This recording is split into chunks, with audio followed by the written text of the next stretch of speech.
Boa noite, amados e queridos irmãos. Eu gostaria de cumprimentar a amada igreja que está nesse momento conectada conosco, com a graça gloriosa de nosso Senhor e Salvador Jesus Cristo. É um privilégio poder retornar aqui a esta casa. Nós louvamos a Deus, não nessas circunstâncias em que nós nos encontramos agora, mas tudo louvamos ao Senhor, porque Ele sabe todas as coisas. Nós cremos num Deus que é soberano, um Deus que é onipotente, e Ele está conduzindo a história da melhor maneira possível. Nós precisamos depender e confiar no Senhor nesse momento complicado que nós passamos. Eu gostaria de deixar um forte abraço a todos vocês que estão conectados a nós neste momento, que terão acesso a essa pregação depois, que Deus possa estar falando com você em nome de Jesus. Esse momento tão complicado que nós passamos e que nós vivemos, onde muitas das nossas orações é para que Deus ele mude as circunstâncias, que Ele resolva as circunstâncias. Eu gostaria de convidar você hoje e na próxima quinta-feira a pensar comigo o seguinte: nós cremos no Deus que não desperdiça sofrimento na vida dos seus filhos. A última vez que eu estive aqui no mês de fevereiro, eu me lembro que uma das coisas que eu falei aqui naquela noite é que Deus, Ele conduz o sofrimento, Ele conduz as adversidades para que o Evangelho progrida nas nossas vidas. Eu creio piamente que esse momento conturbado que nós estamos passando, um dos propósitos de Deus é trabalhar em nós, é trabalhar na nossa alma. A gente pode olhar para esse momento que nós estamos passando de maneira relapse, de maneira displicente, desapercebidas.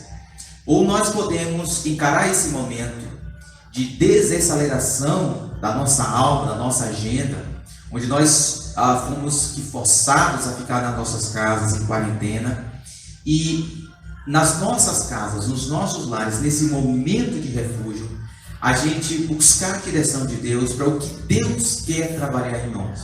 Então, hoje e na próxima quinta, eu vou falar dois assuntos muito complicados, mas muito importantes. Eu vou falar de pecados da alma. Eu vou falar de limitações, de falhas que nós enfrentamos na nossa alma. Pecados da alma. Hoje eu estarei falando sobre um dos pecados, que é a inveja. E na próxima quinta eu vou falar sobre o orgulho. Deus, muitas das vezes, permite sofrimentos na vida dos seus filhos para trabalhar em nós. Deus está trabalhando por nós, em nós e através de nós. E a história bíblica que eu gostaria de fazer menção nesta noite é bastante conhecida dos amados irmãos, que é o texto, a história sagrada de dois irmãos, Caim e Abel. A história está registrada lá em Gênesis, capítulo de número 4, e eu gostaria de ler com vocês, capítulo 4, o verso 1 até o verso de número 16, ok? Vamos lá em nome de Jesus. Adão teve relações com Eva, sua mulher, e ela engravidou e deu à luz Caim. Disse ela: com o auxílio do Senhor tive um filho, um homem. Voltou a dar à luz, desta vez a Abel, irmão dele. Abel tornou-se pastor de ovelhas e Caim agricultor. Verso 3. Passado algum tempo, Caim trouxe do fruto da terra uma oferta ao Senhor. Abel, por sua vez, trouxe as partes gordas das primeiras crias do seu rebanho.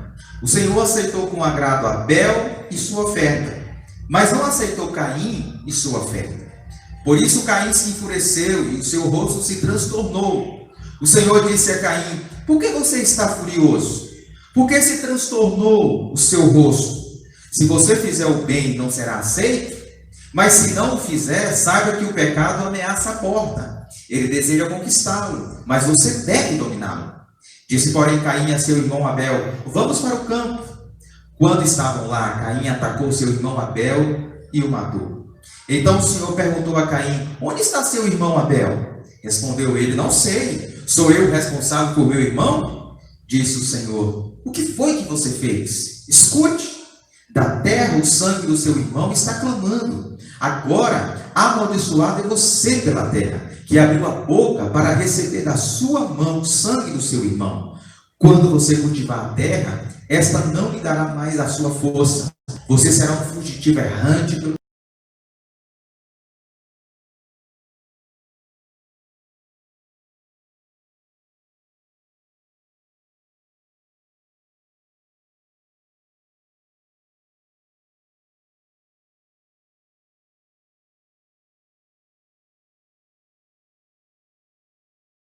Caim afastou-se da presença do Senhor e foi viver na terra de norte, a leste do Éden. Pois bem, amados e queridos irmãos, a inveja, que é o tema central que rege toda essa história do capítulo 4 que nós acabamos de ler, a inveja é um dos pecados mais sutis da nossa alma. Eu queria defender a tese que a inveja ela é uma auto-insatisfação. É quando nós temos uma vida, mesmo que regada de privilégios, de oportunidades, como foi a vida de Caim, por exemplo, nós ainda estamos insatisfeitos e olhamos a vida do outro, olhamos as conquistas do outro, olhamos as posses do outro, olhamos os dons do outro, olhamos as habilidades do outro, olhamos as capacidades do outro e tentamos achar que se nós as tivéssemos, a nossa vida seria mais completa, seria mais satisfeita. Então, rapidamente, eu gostaria de pontuar alguns princípios para a nossa meditação, através dessa história, através dessa narrativa tão trágica, tão dramática das Escrituras. Primeiro eu queria falar com você o lado sombrio da inveja. Com a sua Bíblia aberta, perceba comigo que o verso 1 e o verso 2, ele nos dá a seguinte lição: a inveja nos leva a esquecer do que já temos e se concentrar naquilo que nós não temos. Leia comigo, por exemplo, o verso 1 e 2. Adão teve relações com Eva, sua mulher, e ela engravidou e deu à luz Caim. Disse ela: com o auxílio do Senhor tive um filho homem. Voltou a dar à luz, desta vez a Abel, irmão dele. Abel tornou-se pastor de ovelhas e Caim agricultor. Perceba um detalhe aqui, amados queridos irmãos. Caim, ele é o primogênito. Caim é o primeiro filho da relação entre Adão e Eva. Junto com a primogenitura, quais são as qualidades, quais são os recursos, quais são as oportunidades que esse homem chamado Caim tinha? Por exemplo, pelo fato dele ser primogênito, ele tinha autoridade sobre a família. Na ausência de Adão e Eva, ele deveria ser o cabeça, o líder, o homem que daria a direção do clã. Isso significa que Caim era um homem que tinha poder e era um homem que tinha status pelo fato de ser primogênito. Segundo, o que Caim tinha? Ele tinha como primogênito porção dobrada da herança de Adão e Eva, dos seus pais. Ou seja, Caim ele tinha riquezas, ele tinha posses, ele tinha direito a uma prosperidade financeira e econômica maior do que Abel. O que Caim tinha mais? Ele tinha direito ao sacerdócio, ele tinha influência, ele tinha o direito, como primogênito, de direcionar a liturgia do clã, direcionar o culto ao Senhor do clã. Perceba que Caim ele tem poder, ele tem status, ele tem recursos financeiros, ele tem posses, ele tem influência dentro do clã pelo fato de ser primogênito, mas ele ainda está insatisfeito. Ele ainda tem inveja do seu irmão Abel. Ou seja, ele acaba se esquecendo daquilo que ele já tem e acaba se concentrando naquilo que ele não tem. Esse é um dos lados sombrios da inveja. É você se concentrar naquilo que você ainda não tem e deixar de se alegrar naquilo que Deus já te deu, daquilo que Deus já te concedeu. Sejam posses, sejam riquezas, sejam condições, posições, sejam habilidades, capacidades. Segundo princípio que a gente pode aprender aqui do lado sombrio da inveja, nessa história, é que a inveja nos leva a rejeitar a viver a nossa vida, a fim de viver a vida dos outros. Perceba o verso 3 ao verso 5. O texto diz: passando algum tempo, Caim trouxe do fruto da terra uma oferta ao Senhor. Abel, por sua vez, trouxe as partes gordas das primeiras crias do seu rebanho. O Senhor, e aqui há o detalhe do texto, o Senhor aceitou com agrado Abel e sua oferta, mas não aceitou Caim e sua oferta. Entenda comigo que o que Deus se agrada, o que Deus recebe na relação do culto de Abel, primeiro não é a oferta de Abel. Deus aceita, Deus se agrada primeiro na pessoa de Abel. Deus se agrada, Deus olha primeiro para Abel, para o coração de Abel, para a alma de Abel, para a essência de Abel. Depois Deus aceita a sua oferta. O texto está ensinando que primeiro Deus olha para o ofertante e depois olha para a oferta. E quando o texto fala que Deus rejeita Caim e a sua oferta, é o mesmo princípio. Deus olha para Caim e não vê a essência. Deus olha para Caim e não vê sinceridade. Deus olha para Caim e vê uma imitação. Deus olha para Caim e vê uma caricatura de um homem que quer imitar a vida do seu irmão. Não há essência em Caim. O que Deus rejeita em primeiro lugar não é a oferta de Caim. O que Deus rejeita em primeiro lugar é a pessoa de Caim. Ele quer viver a vida do irmão, ele quer imitar a vida do irmão. Ele rejeita o propósito de Deus, ele rejeita a vida que Deus está trilhando para ele e tenta imitar a vida do irmão, e tenta imitar a conduta do irmão. Mas Deus, que tudo sabe e tudo conhece, olha para ele e o rejeita. Terceiro princípio, o terceiro lado sombrio da inveja, é que a inveja nos leva ao caos e à frustração emocional diante do sucesso do outro. Olha só que o verso 5 diz: por isso Caim se enfureceu e o seu rosto se transtornou. A inveja, ela tenta nos conduzir à decepção, à frustração emocional, à decadência emocional, psicológica, pelo sucesso do outro. Caim observa que Deus se agradou de Abel e da oferta de Abel, e ele se enfurece, e ele se entristece. O seu semblante se transtorna. Ele fica furioso, ele fica irado. Ele fica indignado com aquilo, com o sucesso do seu irmão, com a vitória do seu irmão. Alguém já disse que é mais fácil a gente chorar a dor do outro do que se alegrar com a vitória do próximo. Isso é verdade.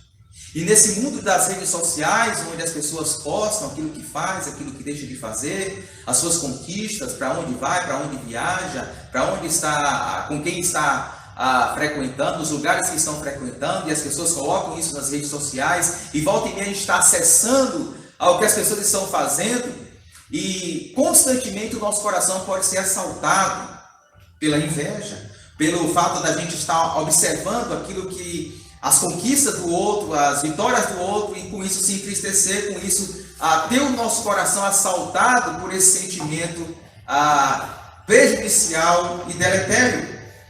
E por último, ainda falando do lado sombrio da inveja, a inveja, ela tenta nos convencer que para que eu cresça, para que eu ascenda, o outro tem que cair, o outro tem que descer.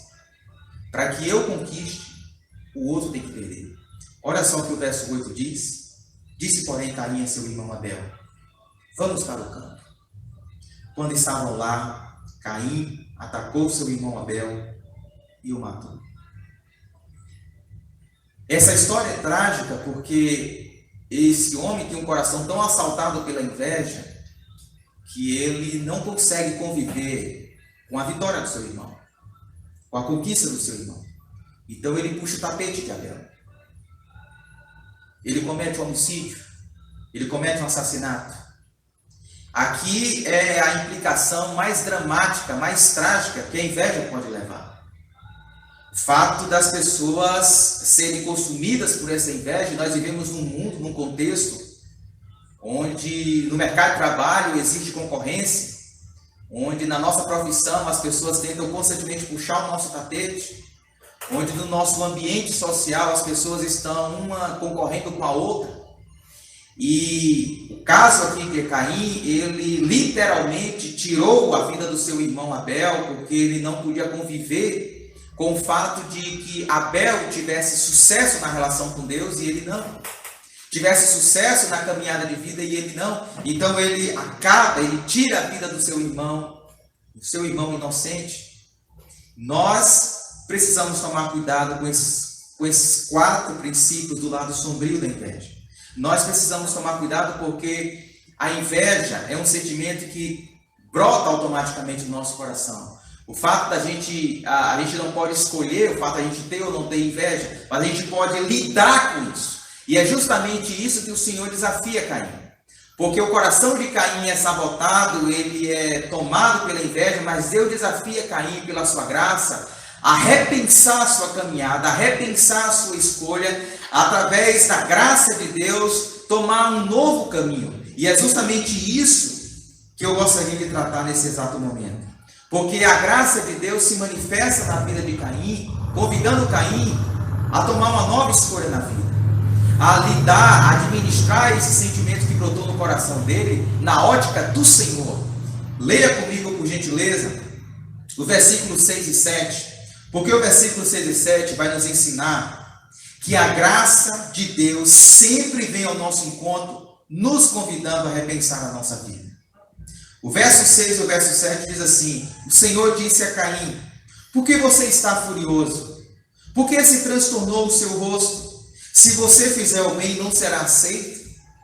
Mas se não fizer, saiba que o pecado ameaça a porta.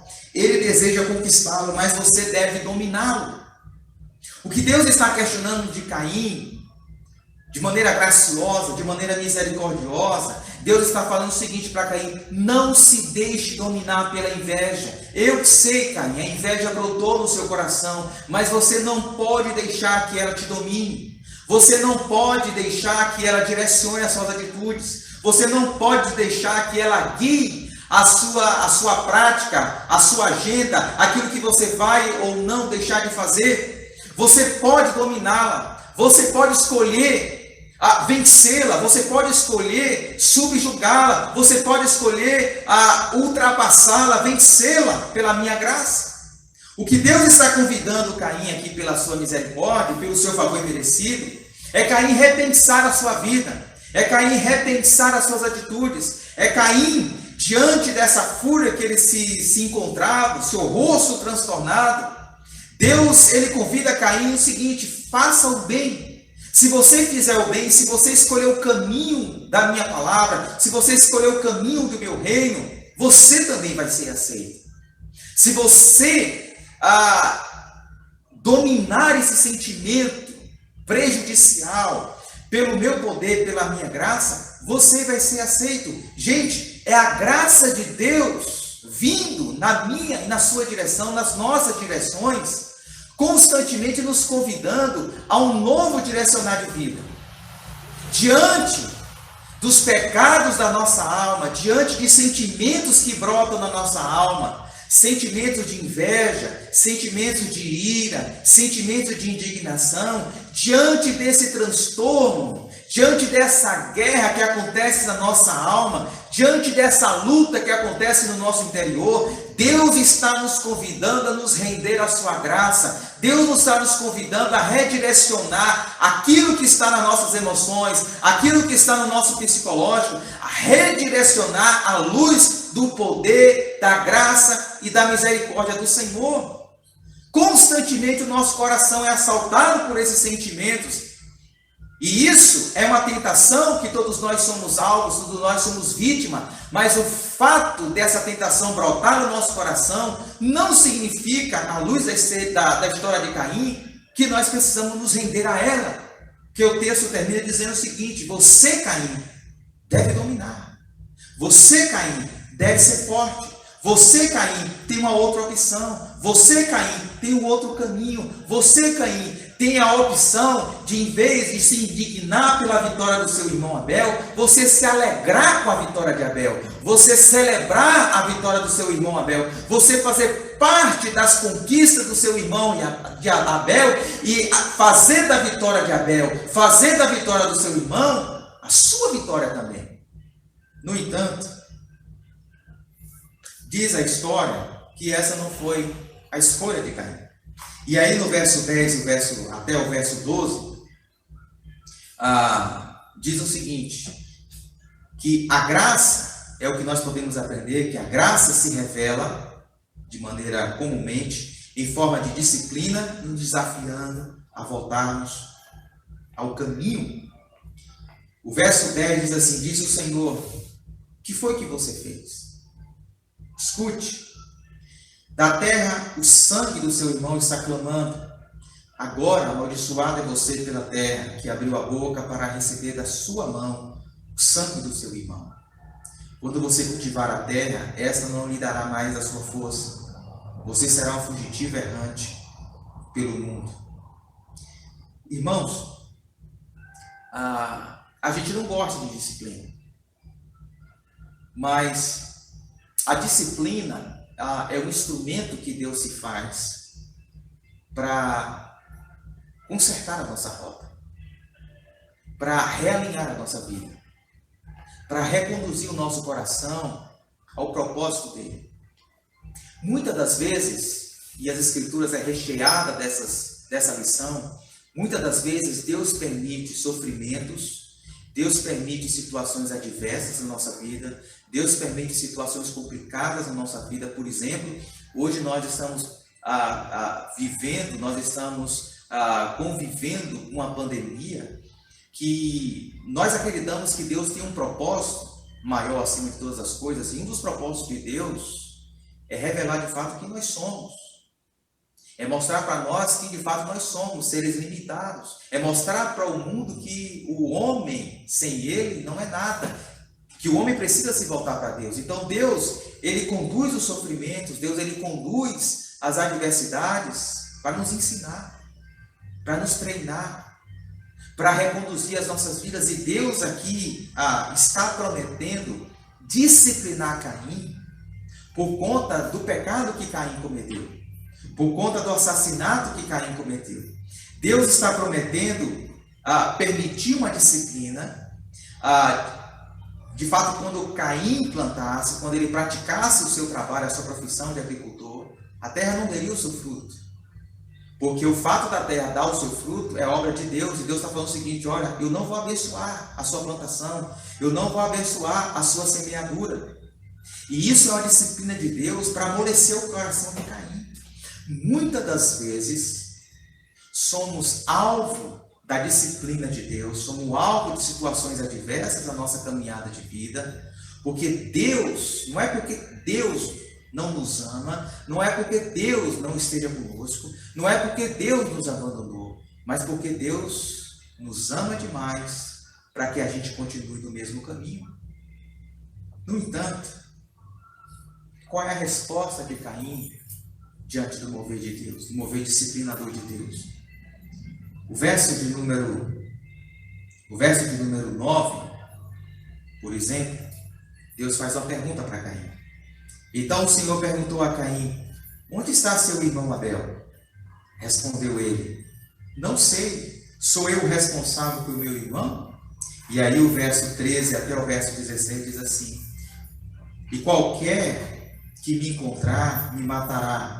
Caim falando para o Senhor, mas o Senhor lhe respondeu: não será assim.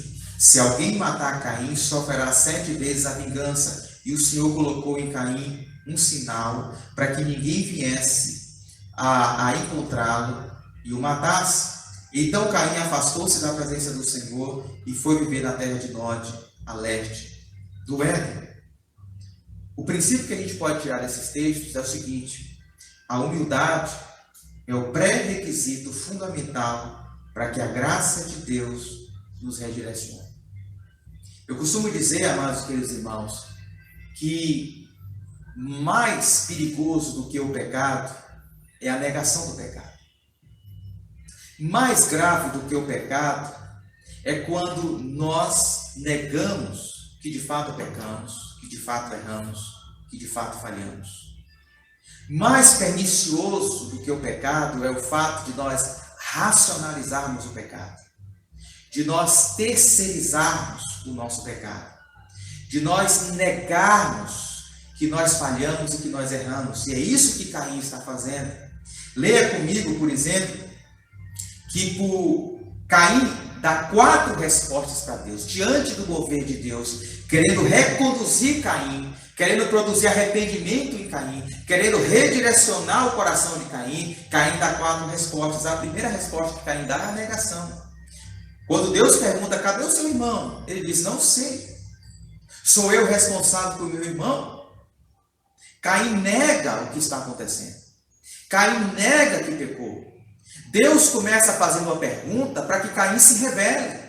Deus sabe o que aconteceu com Abel. Deus sabe o que Caim fez com Abel. No entanto, ele começa o diálogo com Caim fazendo uma pergunta para que o próprio Caim se arrependesse. Para que o próprio Caim dissesse, Senhor, eu pequei, eu falhei, eu cometi algo trágico, horrendo. No entanto, Caim nega. Segundo, Caim demonstra um coração autopiedoso. Caim ele diz, meu castigo é maior do que eu posso suportar. Diante do seu erro, diante da sua falha, em vez de Caim se prostrar diante de Deus, reconhecendo as suas falhas, redirecionando o seu coração, reconhecendo que precisa de transformação na alma, reconhecendo que existe sentimento no seu coração que precisam de cura, que precisam da cura do Senhor, que precisam da transformação do Senhor, Caim enche o seu coração de autopiedade. Ele diz, isso é muito grande, isso é muito pesado, esse castigo é muito pesado, eu não vou suportar. Ele se enche de autopiedade diante do mover de Deus. Terceira resposta, Caim transfere a sua culpa e coloca a culpa em Deus. Olha comigo, ele diz assim, hoje me expulsa desta terra e terei que me esconder da tua face, serei um fugitivo errante pelo mundo e qualquer que me encontrar me matará. Em outras palavras, Caim está dizendo o seguinte, olha, o Senhor vai me colocar em risco. Isso que o Senhor está fazendo vai arrebentar a minha vida. O Senhor não me ama, o Senhor quer me destruir. O Senhor quer acabar com a minha vida. O Senhor não está pretendendo restaurar a minha vida, restaurar o meu caminho, restaurar a minha história. O Senhor quer acabar com ela, o Senhor quer me destruir. Caim, ele terceiriza a sua culpa, ele coloca a sua culpa no mover de Deus, na ação de Deus, na agenda de Deus para a vida dele. E a quarta resposta de Caim, ele demonstra uma evasão. O último versículo diz assim, então Caim afastou-se da presença do Senhor e foi viver na terra de Nod, a leste do Éden. Ou seja, diante do mover de Deus, diante da graça de Deus, que visava restaurar Caim, reconduzir Caim, promover arrependimento, promover cura, diante desse mover de Deus, Caim prefere se afastar. Se afastar. Irmãos, há alguns anos, como pastor, eu lido com pessoas diariamente.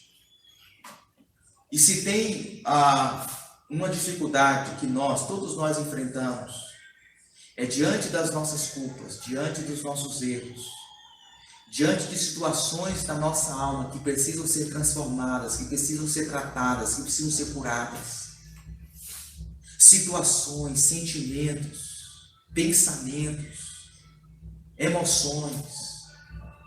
O nosso coração, a nossa psique, precisando de cura do Senhor, diante dessa nossa necessidade, via de regra, quando Deus se manifesta na direção dessas pessoas, quando Deus se move na direção dessas pessoas, quando Deus chama essas pessoas para uma transformação, quando Deus chama essas pessoas para uma recondução de vida, quando Deus chama essas pessoas para realinhar a sua vida, as suas emoções, a sua psique, geralmente as pessoas negam seus problemas, negam seus pecados, transferem as suas culpas, decidem se afastar do que se render, se arrepender, reconhecer os seus erros e buscar do Senhor transformação.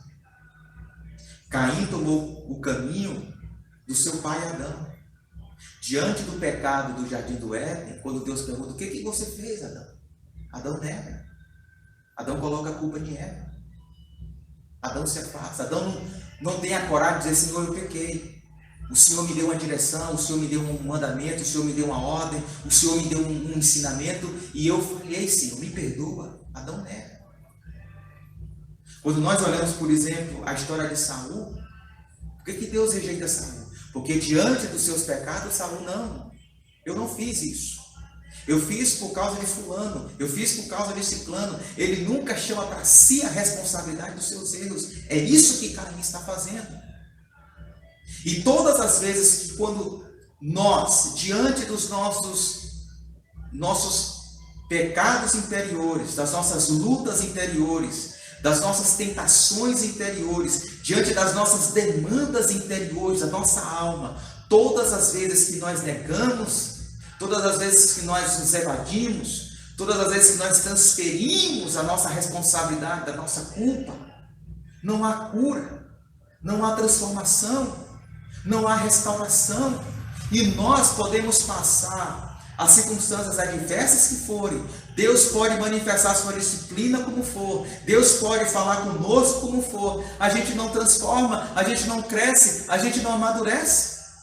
O desafio de Deus para mim e para você nessa noite é, diante das nossas tentações, diante dessa luta da alma, que a inveja é uma dessas lutas, a inveja que brota no nosso coração, a inveja que brota na nossa alma e quer nos dominar, diante dessas lutas interiores, o desafio de Deus para mim e para você é: se renda à minha palavra, deixa eu transformar você, deixa eu realinhar você, deixa eu encher você da minha graça, do meu poder, para que você consiga dominar a inveja, para que você consiga dominar suas emoções, para que você consiga dominar sua psique. Um dos frutos do Espírito Santo de Deus em nós é domínio próprio. E domínio próprio é a capacidade de, diante da tentação, a gente dizer não. Não, porque a minha satisfação, meu contentamento está em Deus. E se está em Deus, eu posso me alegrar com a vitória do meu irmão. Se está em Deus, eu posso celebrar a conquista do meu irmão, porque a minha satisfação, meu preenchimento maior está em Cristo. E em Cristo eu tenho todas as riquezas do mundo. Vamos orar em nome de Jesus. Espírito Santo de Deus, nós estamos aqui nesta noite, Pai, para abrirmos o nosso coração para o Senhor. Eu creio que Tu és o Deus que está no trono e nada, Senhor, acontece que o Senhor saiba, sem que o Senhor permita, sem que o Senhor esteja no controle. Essa pandemia não pegou o Senhor desapercebido. Essa pandemia não pegou a produzir um caráter aprovado, e um caráter aprovado produzia esperança. Nós precisamos crescer na Tua presença. E esse momento de quarentena é o espaço em que nós desaceleramos a nossa agenda corrida, frenética, estressada, ansiosa. Estamos nas nossas casas e temos a oportunidade de buscarmos mais a Tua presença. Temos a oportunidade de nos debruçarmos mais diante do Senhor Jesus Cristo e abrirmos o leque do nosso coração, abrirmos a nossa alma diante do Senhor, para que o Senhor expurgue os nossos demônios interiores, para que o Senhor nos transforme, para que o Senhor nos cure, para que o Senhor nos molde, para que o Senhor trabalhe em nós, para que o Senhor trabalhe na nossa mente, no nosso coração, para que o Senhor nos ajude, Deus, a ter uma vida bonita, a ter uma vida madura, a ter uma vida saudável, a ter uma vida espiritual pujante na Tua presença. Deus, toma a Tua igreja em Tuas mãos. Toma a Tua igreja não apenas a Batista Nacional, mas toma a Tua igreja espalhada nessa cidade, no nosso país. A Tua igreja que tem se conectado por meio das redes sociais, por meio da tecnologia, da internet. Mas nós ainda podemos ser igreja e nós precisamos Te buscar mais e mais e mais em nome de Jesus. Nós entregamos as Tuas mãos, Pai, esse momento crítico que nós passamos, na convicção de que todas as coisas cooperam para o bem daqueles que Te amam, Senhor. E nenhum dos Teus planos será frustrado. E nenhum dos Teus projetos cai por terra. Obrigado nesse momento, Pai, por essa oportunidade. O que nós Te pedimos, Te agradecemos. Em nome de Jesus Cristo. Que o amor de Deus, que a graça de nosso Senhor e Salvador Jesus Cristo e as doces consolações do Espírito Santo de Deus seja com todos nós, desde agora e para sempre. Amém. Deus te abençoe, em nome de Jesus.